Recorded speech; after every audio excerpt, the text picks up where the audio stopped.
Okay. So in Dashakam 95, here Bhattatri, he starts talking about various gunas, three gunas that we have: Sattvagunam, Rajogunam, Tamogunam. Adau Hairanyagarbhim Tanuma Vikalajeevatmika Masthitastvam Jivatvam Prapya Maya. So Patatri says in the beginning, when the world was, the creation had started, at that time, everyone, all the jivas who are there, they were in the Hiranyagarbha form. Hiranyagarbha, or you can consider at the beginning of the universe, when Vishnu had given the responsibility of creation of this world to Brahma. And then that's when later the Lord himself, he manifested in the form of various jivas also. And that is all of us. That's why we believe, right? Inside every one of us, there is God. There is a jivatma inside. Only if there is jivatma, there is jiva, there is life in us, we have value. Otherwise, useless. Like Shankaracharya says in Bhajagovindam, Bharya Bibhyati Rasmin Kaye. If life is gone, one's own wife or one's own family members, you can consider, they will also start fearing your body. Nobody gives value to a body, right? That's the reason when a person dies, when Jiva goes away, when life goes away, we keep the body, we store the body nicely. No, no, he's my mother, he's my father, she's my mother, he's my father, they're my kids, they're my grandfather. We don't do that. Person is dead, maximum 24 hours. Maybe if someone is coming or so, you have to wait. Otherwise, just put it, you just dump the body away. This is the respect, or this is the value which we have for one's body. So, only flesh and bones, that is not needed at all. The body will be important only if there is Jivatma inside. Otherwise, the body remains useless. So here, Bhattatri says that you are the one who are there at the beginning of the universe. Then you manifested. You were born in the form of various Jivas also. They became associated with Maya and the various gunas. Maya, no, it's not that all of us are in Sargalokam, right? Or all of us are in Vaikuntham also. No. Some of us, we are in Bhulokam. They are all born in Bhulokam. There is Maya everywhere. Maya in the sense, illusion, so-called illusion. Now, why all this is called Maya is that's the reason you see all 50 of us here. What exactly is Maya? If you look here in this instance is now here all of us have problems, all of us have various sukhas, right? Sukha dukkha is a part of each one's life. But is the sukha and dukkha same for everyone? No. Your problems are different, my problems are different. Your source of happiness is different, my source of happiness is different. Why? Maybe you like something, I might not like the same thing. This is nothing but Maya. It is thing which for you it might be happy also, that can make me sad. That is in general, if you see, distraction, Maya, illusion is something which can be different for different people. So that's the reason though we say sukha and dukkha, for all human beings it is the same sukha and same dukkha. It doesn't happen, it keeps differing. And at the same time, various gunas, sattva, raja, tamas. Now, in human beings, if you see, all these three gunas are always there. Nobody can always say that, no, I have only sattva gunam, I have only sattva gunam, I have only rajo gunam, I have only tamo gunam. We cannot say that.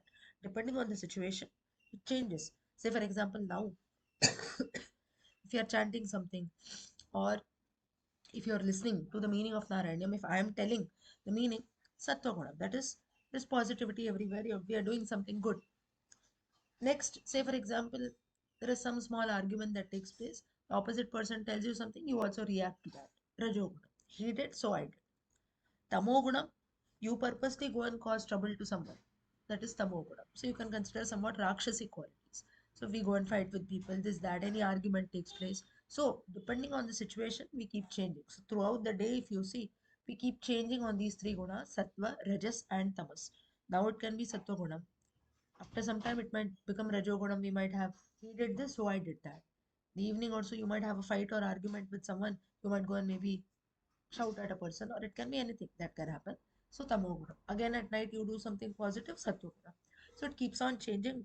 So, Sattva, Rajo, Tamas, Rajas, Tamas, they are present in each one of us, but we have to try to build in more and more Sattva Gunam. So, Bhattatri prays to the Lord and says that this Jivatma that is there, I should be able to build up more and more Sattva Gunam so that I'll be able to realize myself. And finally, he says when Sattva Gunam dominates, when Sattva Gunam is more, automatically I realize that the enjoyment that I get from sense objects or so, or the trouble which is being caused by Rajogunam, Tamogunam, that automatically it starts reducing because the mind gets focused on Sattvagunam. I'll give you a simple example for this.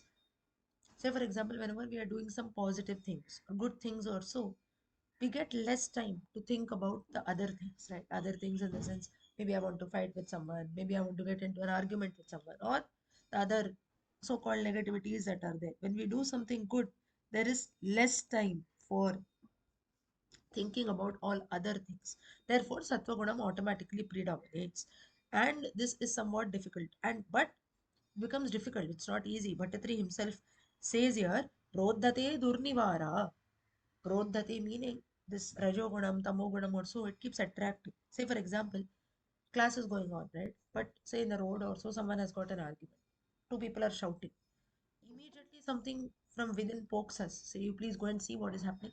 We leave our seats, we go and see what is happening. 5 minutes, you stand there nicely. What is a fight? What is the argument? We all enjoy it. On the road, also, something is going on. We might be going for a very important work. Two people are arguing, two people are fighting.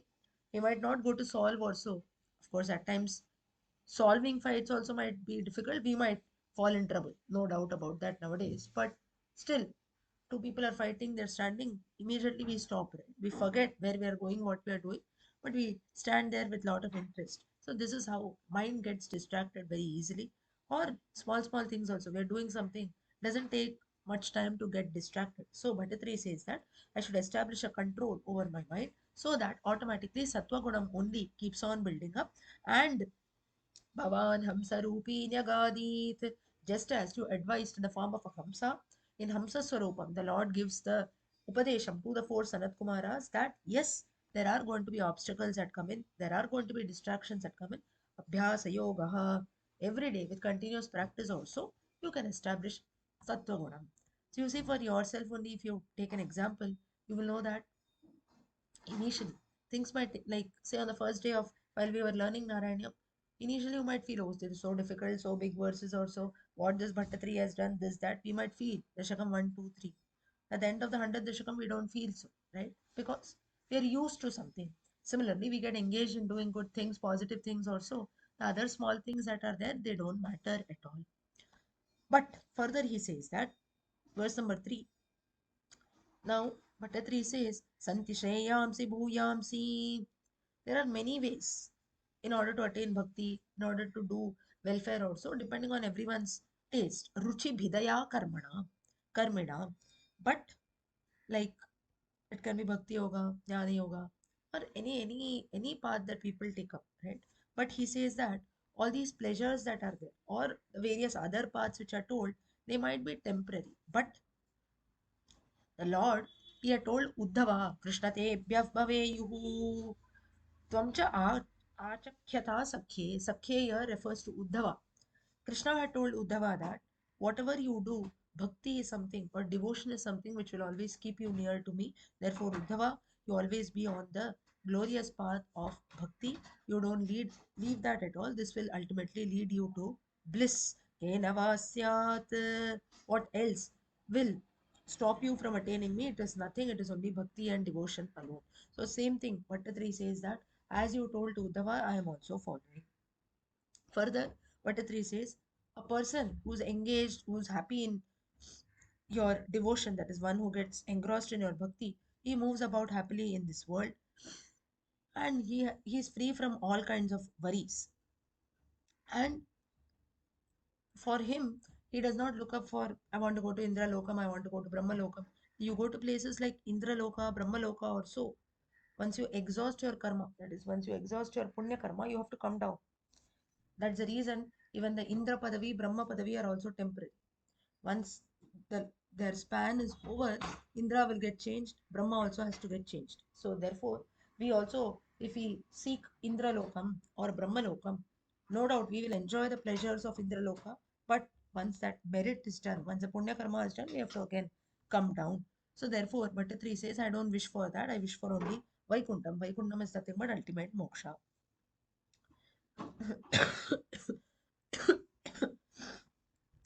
But Bhattatri further says, Tadbhakta Badhyamanaha. There can be instances wherein your bhakta can be moved away from the path of devotion. He can be attracted or he can fall in the trap of sensual pleasures. His mind cannot be controlled. At that time, what you do is just as fire when burned, saptarchihi deepitarchihi dahati. Just as a fire, when it burns, all the wooden sticks that are there, everything turns into ashes, right? Similarly, all the sins or the sensual pleasures that are there, they are like those wooden sticks. So just as fire burns down those wooden sticks, similarly, the bhakti or the devotion that I have towards you will burn down all those sense pleasures, and you will burn away all my sins. And whenever this happens, at that time, the power, durmadaha kwa indriyanam, at that time, the false powers of the senses or the sense organs, they will not have any power at all. Bhakti only will help us. For this, best example is Ajamilaha. Ajamila was a great bhakta. He was a grihastha on the path of bhakti yoga. He used to do the various rituals, is that. But like it happens for everyone, he in between he falls in a trap. He gets distracted from his path. He goes on the evil path. But because of some good karma that he had done before, and because he had devotion, he had developed devotion towards the Lord, he ended up naming his last son as Narayana. At the time of death, he calls out, doesn't actually call out to the Lord, calls out to his son. But for the Lord, calling out his name even unconsciously is fine. So he calls out to his son Narayana, and that's how it helps him to attain moksha. Vishnu Dutas come, they drive away Yamadutas. That's how Ajamila attained moksha. But all this happens because of the good karma or the bhakti which he had done initially. Further, Bhattatri says, now verse number 6, he says, now doing bhakti for the sake of doing doesn't matter. Chitta ardri bhavam, mind and heart should melt in love. Uchchaiva pushicha pulakam, hair should stand erect. That is on the body, the hairs that are there or hairs on the hands. That is, the point is, bhakti, whenever we do, a person should be fully engrossed in that, must not do only for the sake of doing things also. You should be totally involved in that. For this also, O Lord, it your grace is something which is very much necessary. Further, Bhattatri shows in verse number 7 how he will do devotion to the Lord. He says, Dhyanam te shīlayeyam samatanu sukhabadhasano nasika grannastakshaf. When I practice meditation, I will sit in sukhasanam, that is in a comfortable position. I will focus on the tip of my nose. I will control my breath, that is, I'll do pranayama, puraka, yachaka, and so on. And I will imagine a lotus, a lotus that is there, and I will imagine the sun, moon, fire, and so on. And thus, I'll imagine you also, who's there in a dark blue form, who's seated on top of this lotus with the sun, moon, fire, and so on. Now, what is the description here? Bhattatri says or describes a form in which he will meditate upon the Lord. So, when he closes his eyes for meditation, what kind of form he will see in front of his eyes, that he describes here. Verse number 8, he says that this is Dhyana Yoga. So, he talks about this in detail. He says, I will meditate on your Ani Lashlakshna Kesham Jalitamakarasat Kundalam Mandahasas. He'll say, I will meditate on your blue form. You have a lot of curly hair, lustrous hair. You have fish shaped earrings that are there. You have a very compassionate smile. You have the Kaustubamani. You have various garlands on you. You have various pearl necklaces. You have the Srivatsa mark that is there. A very charming stomach, flat stomach the Lord has got. Very soft skinned Lord is there. Wearing the Pitambaram. And even the thighs also are thighs. Now, usually, if you see the thigh part that is there, is for irrespective of being man or woman, thighs that are there, they are quite thick, right? For all of us, thighs are those body which are quite big. You can say big, or in the sense large. Why it happens so is because thighs are that part of the body which actually connects the upper body and the lower body together. So they have to be strong. That's the main base of our body. That's the reason in the case of women, especially if you see the thigh part that is there or the mid part of the body is still bigger, right? For that, there is a very specific reason, because women, if you see, they have to give birth, right? So when in the process of giving birth, the skin that is there or that part of the body, the mid part, that has to be very much strong, because they have to bear a child, they have to push the child, and that's how the child comes out. So the point is, there are specific reasons why a certain body structure is so or so. Many times it happens that, why I'm purposely highlighting is, whenever a structure, irrespective of whether a person is thin, fat, also we keep names for people or we keep body shaming people and so on. But how the creation has taken place, we have to, if you think deeply over it, there are specific reasons for that. For men and women, I told you the thigh part that is there is quite thick or large because that is the main part which supports the body. Especially in the case of women, it will be more, you can say, large also or more strong, because that is the part of the body wherein when we push the child to come out, the part that is there has to be very, very strong. Moreover, if you see while doing surgeries also, many times you would have heard skin from the thighs is taken. Has anyone heard about this? From the thigh you take the skin. Grafting, correct. Why it is done is that is a part of the body which is very much thick. So therefore, here also, but here Bhattatri, what he says is the Lord's thighs are also shaped in such a way that they are also very, you can say, very smooth also. So that is for, in the case of all of us, we might all be ill-shaped. Ill-shaped in the sense hands are big, legs are small, and so on. But in the case of the Lord, everything is shaped very nicely. Even the thighs also are very much tender, lotus-like feet you can consider. Further, Bhattatri says, O Lord, all this I remember. I've described about your form, I've described about your various gunas, I've described the form on which I will meditate, but still I'm also focusing on developing my concentration and focus. Then further he says, but still you have to bless me with that focus. In spite of doing all this, knowing all this, 95 dashakams I know about you, but still if that focus doesn't come in, then everything is gone, right? So I will put in more and more efforts. Muhuhudharayan Isha Chittam. Again and again, I will concentrate on you. I will fix my mind on your lotus like face, which has got a very gentle smile. I'll get fully absorbed in you and ultimately attain bliss. Further, in the last verse, he says that Ittattvam dhyana yoge, ittam tva yoge. Similarly, as I meditate on you, I will also uh, you can say have a hold on the Ashtasiddhis, Anima, Lagima, and so on. The Siddhis which Hanuman also had learned. And one fine day, but what happens is, in spite of getting all the Siddhis, what I realize is it will cause a delay in attaining bhakti. That is, bhakti yoga is again here Bhattacharya highlights that bhakti yoga is the easiest path which everyone can follow. Learning all these siddhis also can take more time. So realizing that it is going to cause me delay also, I will leave all that. I will not accept those siddhis for me. I will long only for you, O Lord. You are the only one who will give me ultimate bliss. So, O Lord of Guruvayur, Anandapurnam Bhavanapurapate Pahimam Sarvatapat. Please save me from all kinds of miseries and ailments.